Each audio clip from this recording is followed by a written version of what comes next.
Corporation. So, Ministers of the Crown, Members of Parliament, and all you other very distinguished people, thank you for coming along to this forum this evening.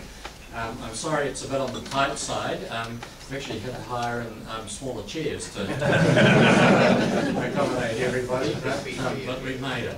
I'd also like to thank Massey University, who have been responsible for arranging Bill Megginson's visit here, and Phil Barry and his team at Taylor Dyke Barry, who've done a lot of the donkey work for appointments around Wellington.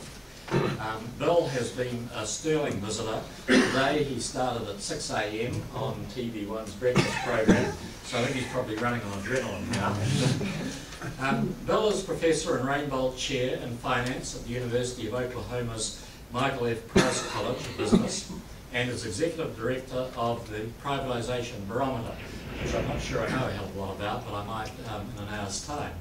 In 2010, he received the University of Oklahoma's Top Research Prize. Previously, he served as a privatisation consultant for the New York Stock Exchange, the OECD, the IMF, the World Federation of Exchanges, and the World Bank.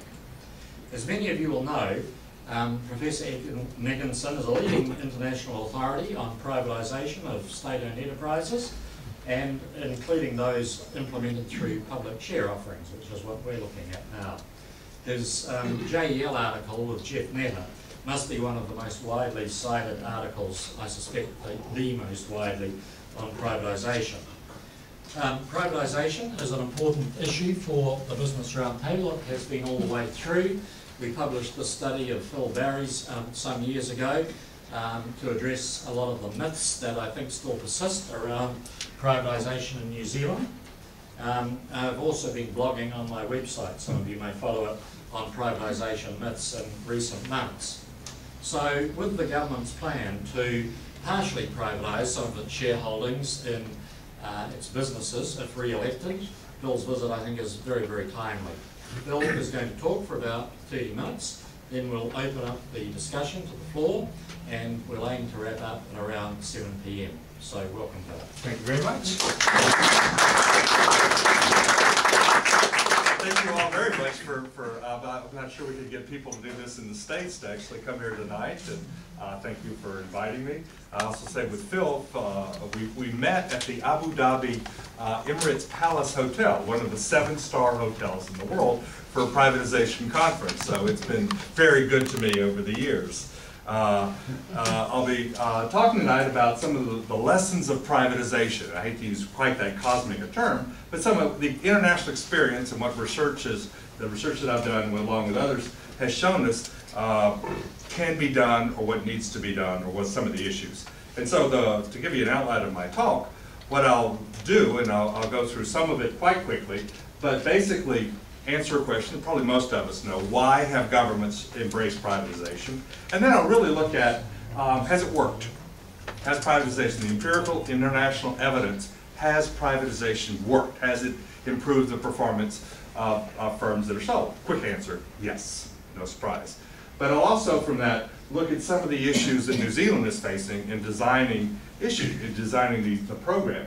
And I'll also talk about, again, as Roger mentioned, what I've really been focusing on is share issue privatization. I'm a finance professor. I was originally drawn to this, not so much as an economist, but as a capital markets finance professor, because these are enormous share offerings. So, and these have transformed the functioning of capital markets around the world.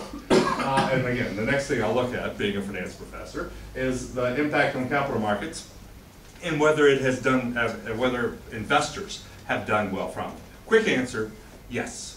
And that may not be surprising, but in point of fact, the evidence is that most investors in most private sector share offerings, initial public offerings, seasoned equity offerings, dramatically underperform the market, do much worse than the stock market.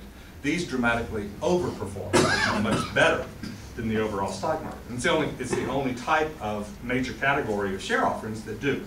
So these are very unusual, and then I'll finally summarize. Why have they embraced privatization, and how much has actually occurred?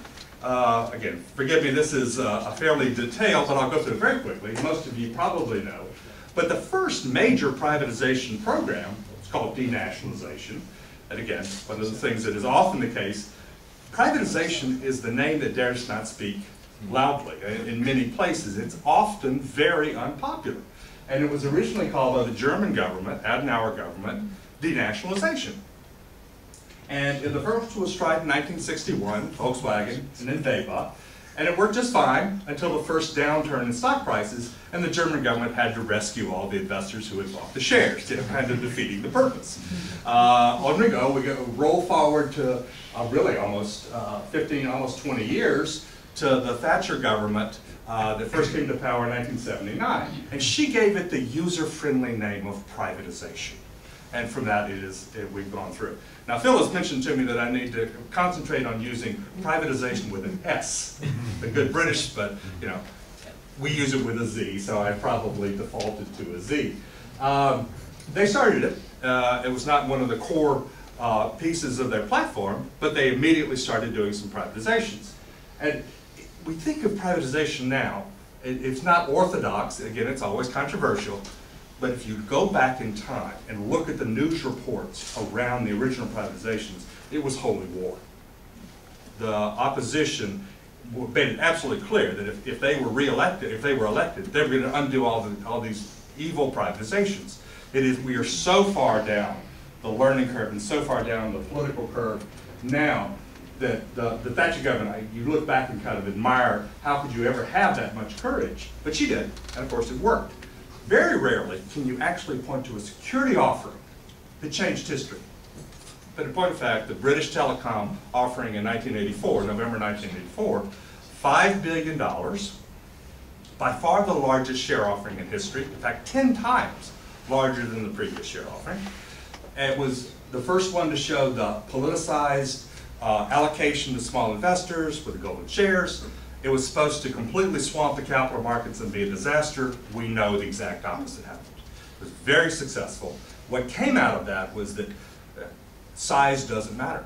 If you have a properly priced privatization, you can sell very large offerings. And several $billion a year, in fact, over about the next 5 or 6 years, about 20 billion pounds worth came out of Britain. So it then very quickly spread around. Moving forward, everything to do with Japan and privatization is off the scale. So the first one, the privatization goes to Asia, Nippon Telegraph and Telephone, 3 share offerings in about a 13-month period, raised $80 billion, and still left the government owning 85% of the company. This is, the scale is just, it's a parallel universe. China's kind of that way now. We know about transition in Central and Eastern Europe, and again, what do? So Berlin Wall comes down, communism has collapsed, you have a democracy, you want a market economy, but how do you do it? How do you actually develop a market economy if there's no accumulated savings, there's no actual real assets, they're all communist era assets, and if you actually tried to sell these assets for real money, who could buy it? Either foreigners or the nomenclatura. So they were stuck with the situation. They had to essentially give away the assets.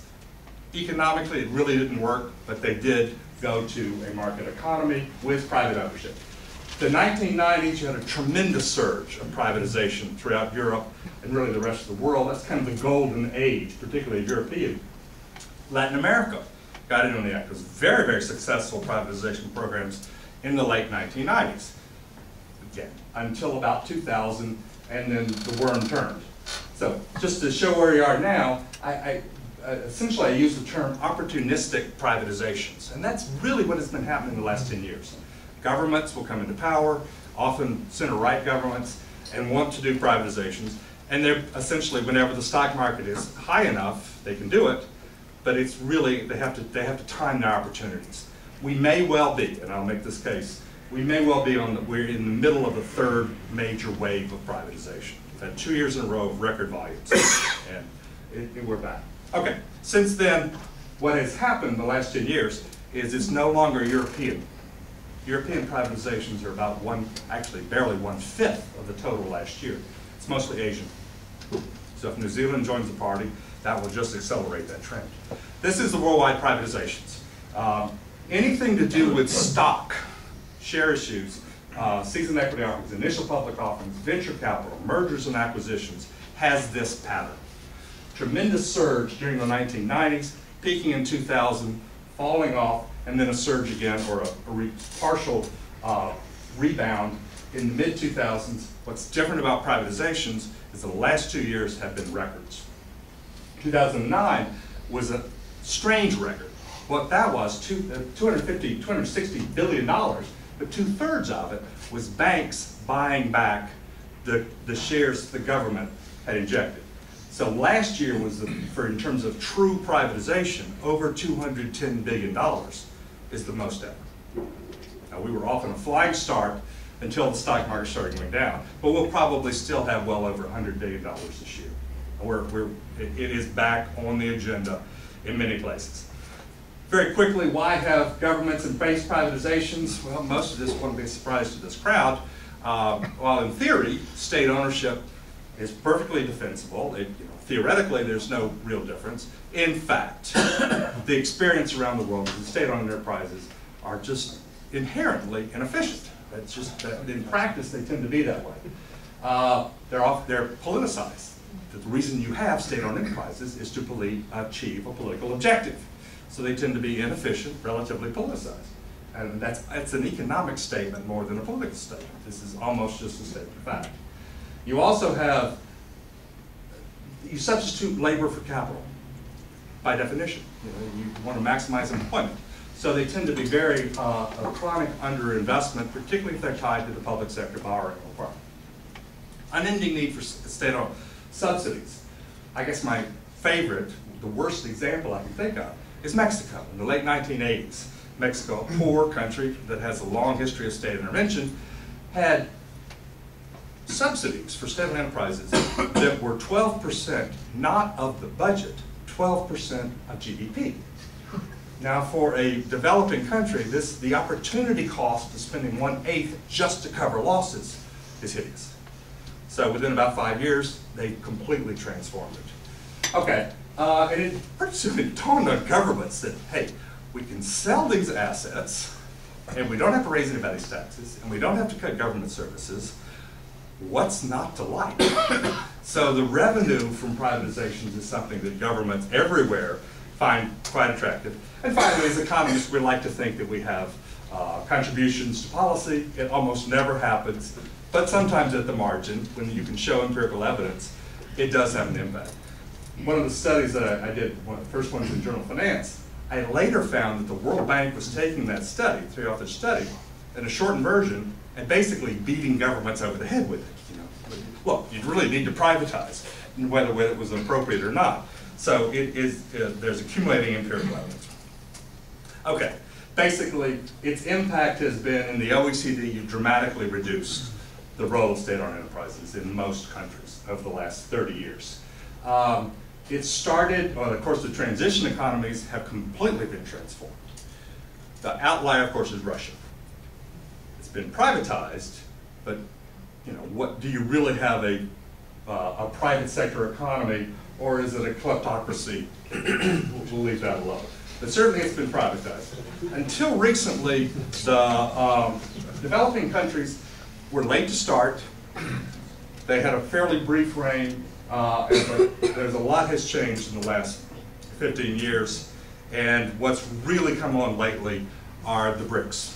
Brazil, Russia, I guess India, and China, especially China. But also Indonesia, Turkey, other big emerging markets, G20 like South Africa. All of these have had major privatization programs. This is dated a bit, but basically this is very hard data to come up with. And this was from the late 1990s. You can see that the share of state-owned enterprises was beginning to decline. If you did forecast this, project this forward, it would continue to be going down. We estimate that basically 6% of world GDP is produced by state-owned enterprises. And that's been cut roughly in half since the early 1980s. So it has continued to go down, but I wish we had a better update, but that's basically what has happened. Has it worked? Very quickly, and I'll go through this quite rapidly. If anybody is interested, I'll be happy to share the slides, and the details are here. but since this is a professional audience rather than an academic audience, let me just briefly go through and show what we've done. There's a number of studies, probably approaching 100 now, that have looked at privatization empirically. The overwhelming evidence is that it works. I'll very quickly summarize some of it, but you've looked at those in developed countries, developing countries, you've looked at transition economies, looked at single countries, or you've looked internationally. There are problems with either all of these data problems, but the sum total of most of these is that a bad outcome would be that privatization doesn't improve. Almost never do you see that it gets worse. The vast majority of empirical studies show that privatization improves it. This is my talk, so I'll cite my own work. But again, I can at least say it was in the Journal of Finance. A couple of studies that were in the Journal of Finance looked at, and with one other, looked at a total of 211 companies from 42 countries through the late 1990s. And basically, you just compare the last 3 years where they were state-owned enterprises, first 3 years where they're publicly traded. So it's limited to share issue privatizations because it generates data. What you see, if it's green, it's good. So where it's highlighted.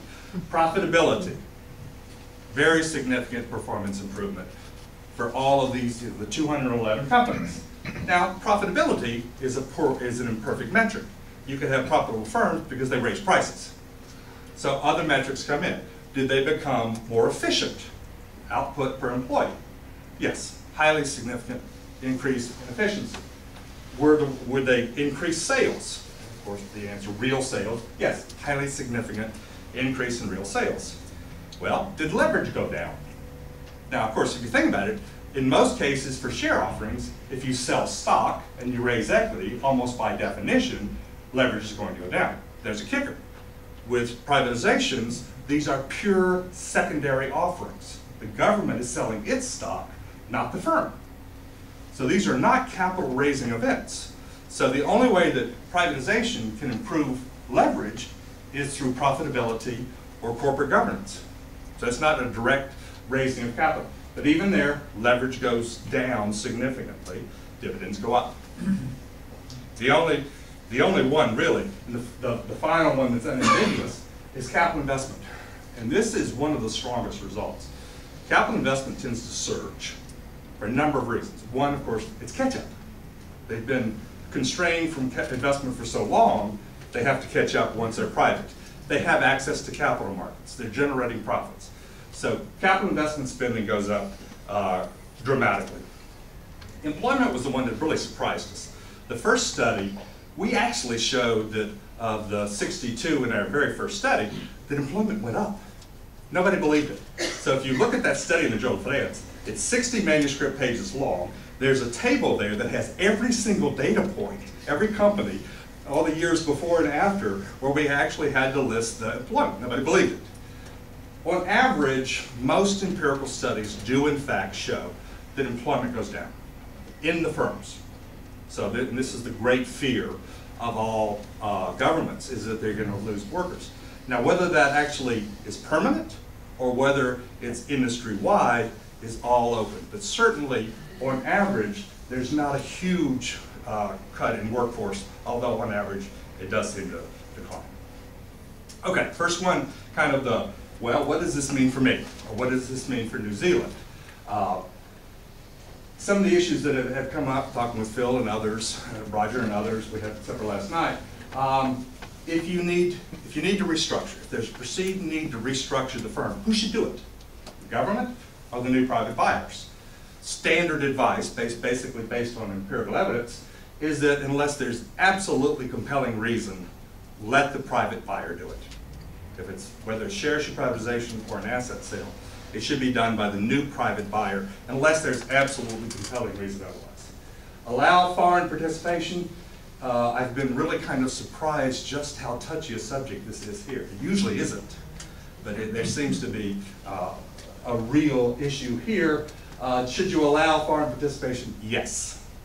How much? As much as is politically allowed is kind of the quick answer. The economic answer is unambiguous.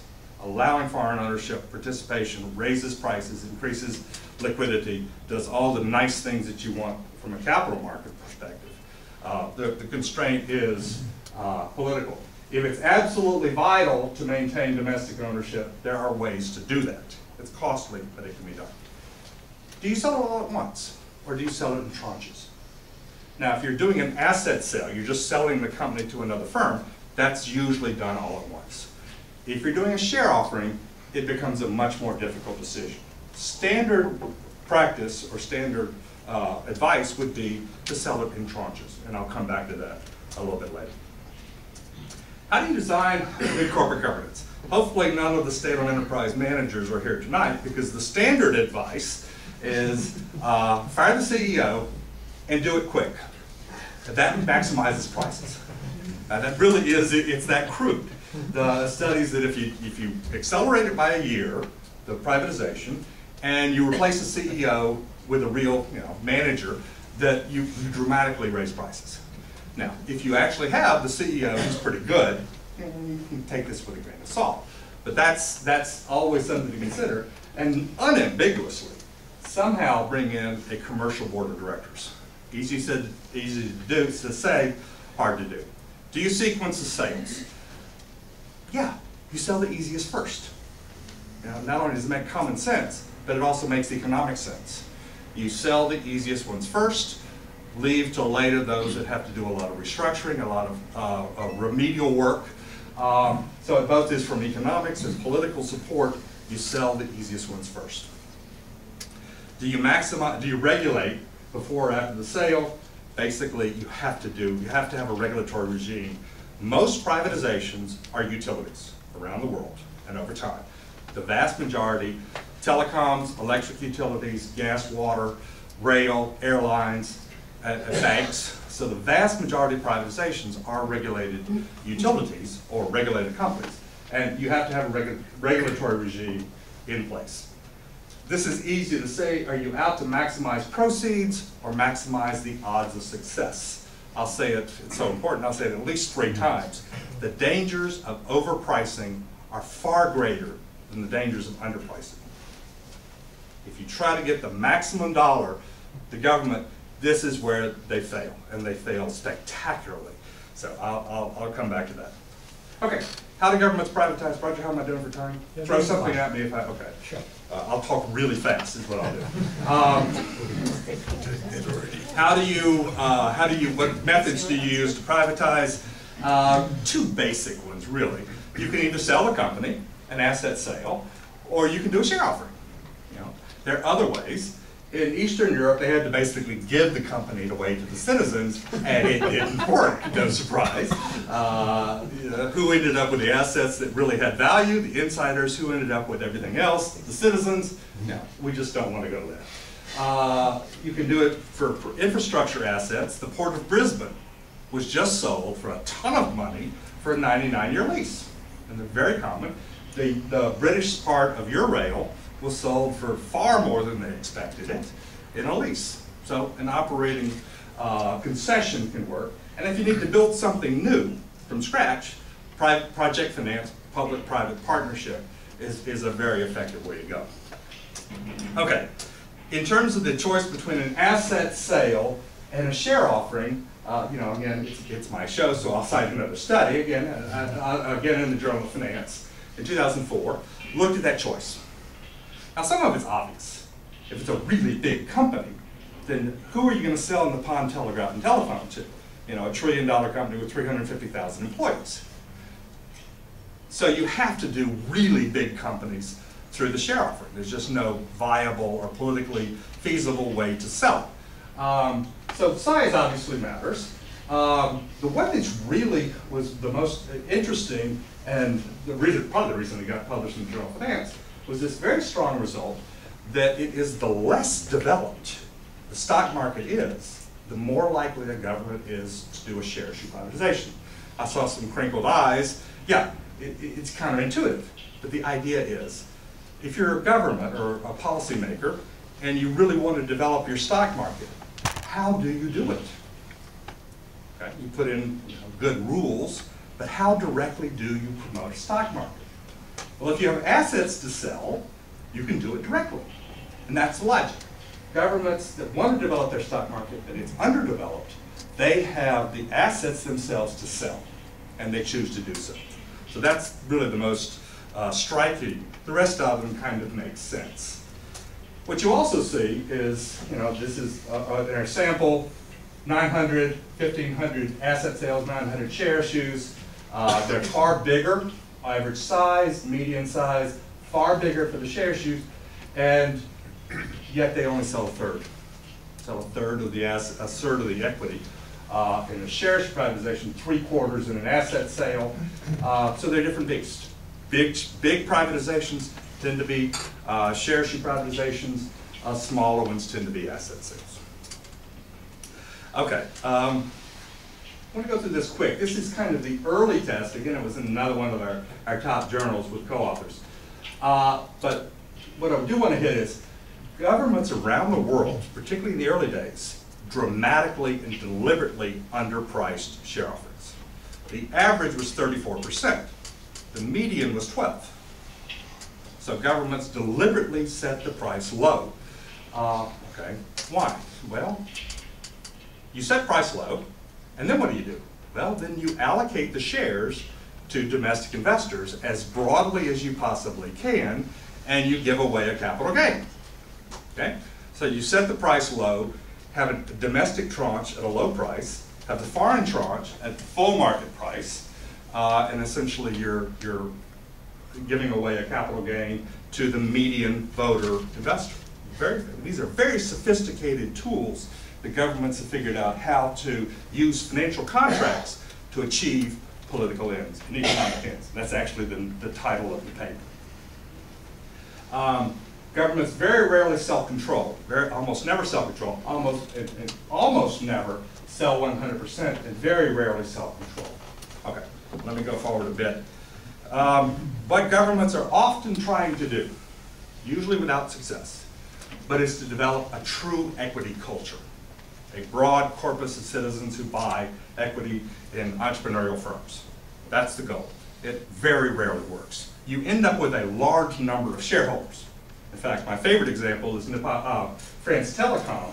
The first France Telecom offering in 1997 had almost 4 million shareholders for one share offering in a country of 65 million people. So basically, anybody who showed the least interest in shares was allocated some. And of course, they did very well. Many of these have created more than 1 million shareholders. That's not stable. Over time, they sell it down. But who do they sell it to? Well, they often sell it to foreigners, but they also sell it at a profit. So these investors that you create here, they may not hold on to them, but certainly they do quite well from it. So this is very common to widely distribute shares. Okay, what do? New Zealand. What are the issues that New Zealand will face? Well, I think the first one you've already made, and I think you made the right one. And as I said this morning in an interview, and I wasn't sucking up, is that New Zealand is basically doing the privatization program here is about as good as it gets. There's no crisis. You're not being forced to do this. There's going to be an election, so you'll be able to claim a mandate for it. These are quality companies. You're able to finesse the foreign issue by keeping 51%. You can have decisions on pricing. This is not typical. Usually these things are done in a rush, in a crisis, under pressure. You're doing it about as well or in about an ideal situation. Okay, so do you sell it all at once or in tranches? Generally, the standard advice is tranches. You sell a piece, show commitment. The government's not going to renationalize. It's not going to change taxation. It'll do fairly well. A year from now, you come back and you sell the next piece at a higher valuation. And that's, over time, what has generally happened. It's also, if it's a really big company, you couldn't sell it all at once. But the basic standard advice, tranching usually is best. Pricing at a discount, yes. Now, this is always unpopular, always subjects governments to opposition, but you have to do it. You basically have to have some kind of a discount The counter argument, an example that I've said several times, Garuda, well, the Indonesian government earlier this year was privatizing the Garuda, the international airline, the airline. And of course, the ministry knew best. So they set the absolute maximum price that all the investment banks told them it was far too high, but the ministry knew best. They set it. They only sold 60% of the stock. The first day, it dropped by 17% from its offer price. There were 3 investment banks that had about $100 million of loss each. One of them actually had to be renationalized or rescued. And you know, this very happy privatization program that you're going to see 10 companies over the next year is completely dead. The dangers of overprice are far higher than the dangers of underprice. If you have discounted shares that you give to your local citizens, you'll take a bit of a hit, but you'll have really happy citizens because they get a capital gain. This is almost essential. Domestic versus, do you have allocations? Generally, most governments, particularly when they're starting out, and particularly in IPOs, do in fact allocate to domestic retail in favor of foreigners or even domestic institutional investors. So you allocate to domestic investors, discount it, and you keep the discount in the voting middle class. Okay, do you use retail incentives, bonus shares, installment plans? They certainly work. If your objective is to maximize the number of shareholders, they do work. They're costly. You're giving away shares, or you're allowing installments. Do you use an investment banker or a global or domestic investment banker, and what fees do you charge? There was an investment banker in my talk at the Treasury today, so he didn't particularly like this. But what you know, if it's underpriced, there's no risk of failure. Fees are very low. The underwriting fee for privatization IPOs has been going down steadily. For General Motors last year, it was 0.75%. We had one offering for again, I worked for the Italian government for 5 years in that privatization committee. We had a $9.5 billion share offering, and as I remember, it was something like 0.5%. It was tens of thousands of dollars total fee. So this can be very low. Designing golden shares, control restrictions, not if you can avoid it. And finally, how much can the local stock market absorb? Probably more than you think. It's one of the lessons that you can actually sell a lot, even in relatively small markets, particularly if you allow foreign participation. Okay? It's not infinite, though. I'll go through this quickly, because I know Roger's being very polite and not shooing me off. But I'll go through this quite quickly. Privatization's impact on capital markets, it's been enormous. Since 1980, there's been about $2.5 trillion total privatization proceeds. Two-thirds of that has been through share privatizations. They tend to be the largest. Let me just go to the slide and show you. $67 billion share offering. It's almost incomprehensible. And in fact, what it was I would ask, I'm a professor, but I will not ask the audience if anybody knows. I'll resist the temptation. What they did was Brazil, by its constitution, the state of Brazil owns all mineral resources, oil. Petrobras found oil in the Atlantic Ocean, and so basically what they did is they swapped $42 billion worth of stock for 5 billion barrels of oil. That's the bulk of this 67 billion. The remaining 27 billion was a share offering. And then 40 billion, 22. You see in this entire slide, the only one that is just straight private sector offering was Visa. Everything else was either just a straight privatization or AIG, you're selling money to pay back the government. Bank of America, you were doing a share offering to buy back the government stock. Everything else was related to government or just a straight privatization. These are enormous. Remember, in 1984, 5 billion was 10 times the previous record. Especially in emerging markets. Again, you have one here that was truly private sector, the rest completely privatizations. By far the largest share offerings have been privatizations. They tend to be the largest companies, the most valuable, highest market capitalization companies by far. Even in outside the US, in most countries, privatized firms are either the first, second, third largest firms, in the case of France, Italy, Portugal, Spain, well, Spain not, but the others, first, second, third, fourth, fifth, sixth, seventh, eighth largest firms. Russia, by definition, all of the big firms privatized. China, all the big firms are privatized. Czech Republic, outside of a handful of countries, most of the biggest firms are privatized. This is in emerging markets. I love this. This is the total world stock market cap. Only a finance professor would come up with this. But this is the total value of stock markets around the world. 1983, a record, $3.5 trillion. By its peak, right before the crash, 62 trillion. Okay, so a 20-fold increase in a generation. Next one, this is global security offerings by corporations. This does not include sovereign debt. So again, 1990, a record year, $500 billion, 2/3 of it by US firms. At its peak, right before the crash, $8 trillion. So in 16 years, you go from 500 billion to 8 trillion. Okay, what these two things together say is a couple things. The importance of stock markets in the world economy has massively increased. The role of capital markets in corporate finance has become completely transformed, to the point that today, corporate finance is capital market finance. Not banks, it's capital market finance. That's how corporations fund their operations. Even more, it's debt finance. Most of this is bonds. The vast majority of this is bonds. So, capital markets have become so much larger and more efficient now, for better and for worse. One of the reasons you have privatizations is to help build up pension funds. Basically, the total pension fund assets of the world are concentrated in about 7 countries. Now, New Zealand's not bad. It's right here. But Australia's here, and you can see that these are very, very good investors to have. Sophisticated, deep capital, long-term horizons, very good for corporate governance. This is what you have to do. So pension funds are very important as a corporate governance and as a source of capital. Have they been good investments?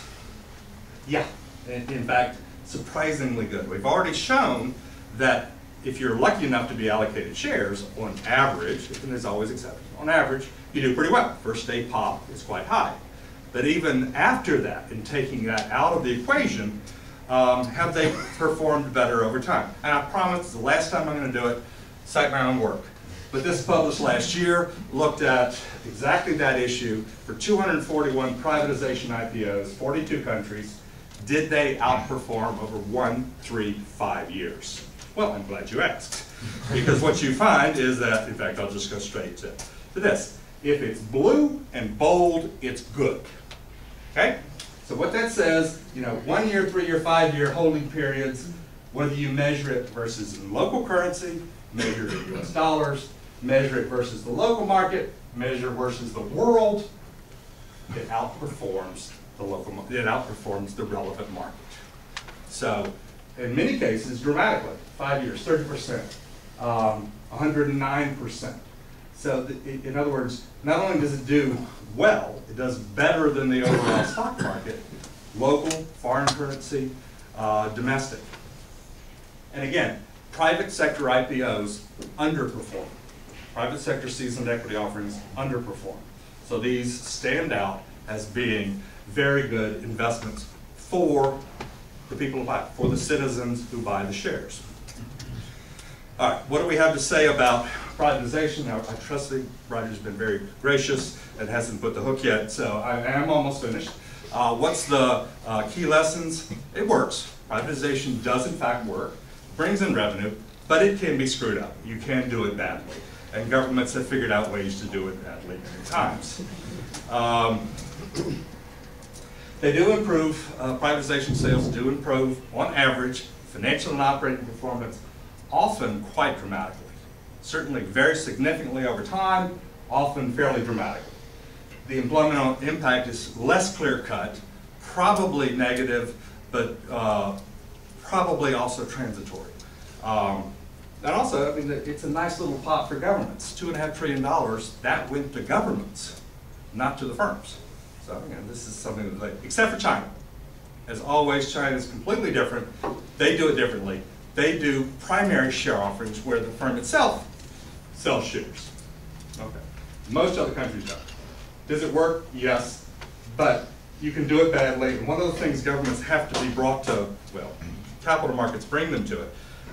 Some governments still act like they have 100% control with private shareholders, and they are generally rudely dissuaded.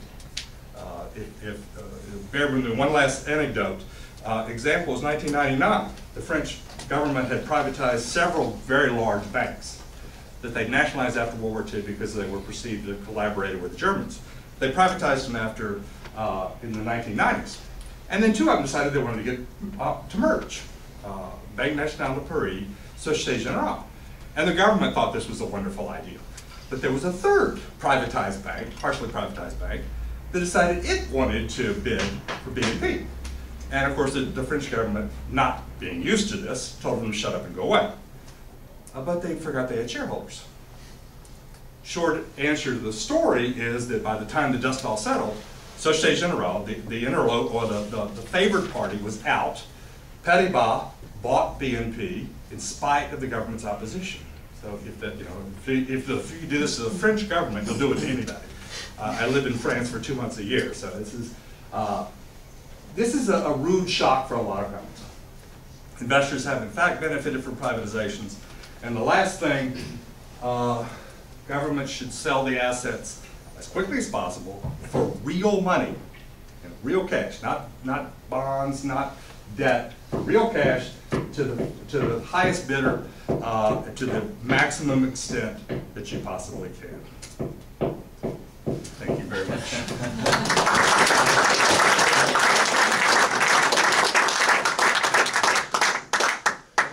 Thank you very much for a very accomplished talk.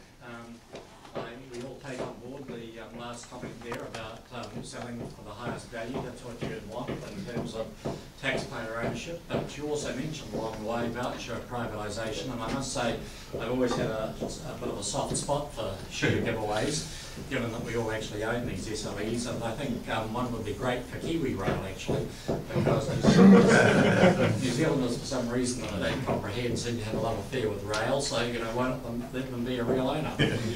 So let's see where the discussion goes. Who'd like to pick it up? Questions, please. Well, I've got a question. Yes, please. There's a corollary with monopoly utilities, and that is quality of regulation. Would you like to comment on the necessity of quality of regulation? Yes, I will. From what I can tell, in New Zealand, this is really a problem in the extreme. When you're Central Europe, some of the other developing countries. So it's true, you need to have effective regulation. New Zealand, I think, is probably in pretty good shape. But if you're Central Europe, or you're a developing country, what's the temptation? You have a regulated monopoly or a governmental monopoly, and you want to maximize price. And nothing will raise a higher price than a private monopoly. So there's an incentive for governments to do that. What has been shown in empirical studies is investors are wise to this. They know sooner or later regulation will come in. So you might as well, it's better to do it ahead of time. And one of the other things is once you privatize a firm, if you don't have a regulation in place, they have tremendous bargaining and lobbying power to basically short circuit privatization or game the system. You really have to have it in place. And the vast majority of privatizations, as I mentioned, are in fact of utilities. So this is an absolutely fundamental issue. I don't think it's a problem here, but it's absolutely fundamental. Next. Other questions? I'll ask one, Bill. Okay. This mixed ownership model where the government's... I haven't said that very much, have I? He told me I should use that phrase instead of privatization. I just haven't. But where the government sells 49%, keeps 51%, keeps control, isn't that a dream world for the management? They get rid of the government, they get paid as better, commercial, and there's no threat of a takeover. Yeah, that's a pretty nice deal. Keep in mind, 51% is not an economic constraint. There's no reason to keep it at 51%. But it's a political constraint. You're right. You're setting managers in the best of all possible worlds. They're paid like private sector managers. They have this really, undemanding boss back into who ultimately in control, and you can, these shareholders, you need to listen to them, but they don't really have any power. Yeah, that's kind of a nice situation. Now, I was much too cynical, which is I want. The empirical evidence shows, India is an example that comes to mind, that even partial privatizations, and in India, partial means 10% or less in most cases. Once you list even those small tranches, performance changes. Having the publicly traded shares, having the daily vote on the quality of management, having the incentive of shares, performance improves even with very small partial privatizations. So you'll have it, but no, you never have control. For that matter, you very rarely have takeovers of privatized firms. They're the predators. Total, the fourth largest oil company in the world, started out as Saint-Gobain. What was it? Total, and then I'm drawing a blank. Another French company, and then they just started gobbling up firms. So they tend to be the acquirer rather than the acquired. Bill, do you want to say a word on PPPs? In areas like prisons, we have the Minister for Corrections here, and you might well be interested. Thank you. You told me to do that. I'm sorry, it's been a long day. In the United States, we have something called privatization. It's really different than what real countries have. The biggest privatizations, believe it or not, are prisons. Of all of the contracting out of services in the United States, by far the largest number, biggest value, have been actually prisons. And the empirical evidence shows that they have been quite successful, much more than the state counterparts. Now, partly is they're often new prisons, but by far the biggest portion of that difference is that there's far less administration. So in terms of however you want to measure it, consumer safety,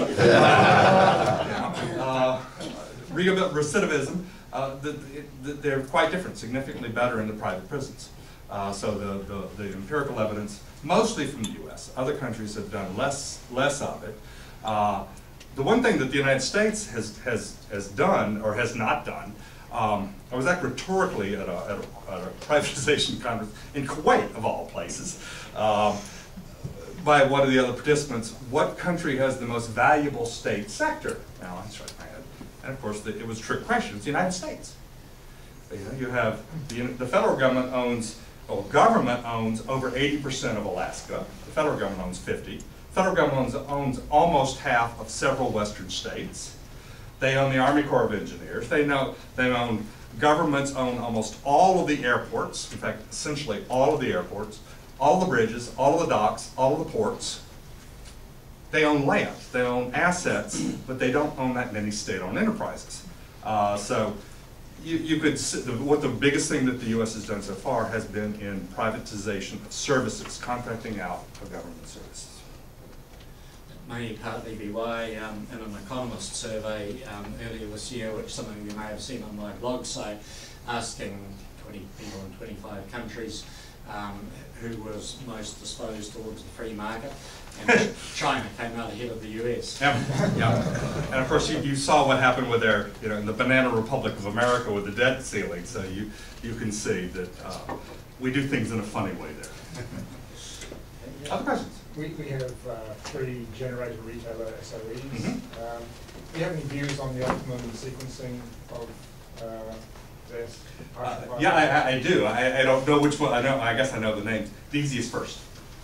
It really is. It's that simple. You want to do those that are ready for sale, don't require a lot of remedial issue, that you can sell quickly for a good price.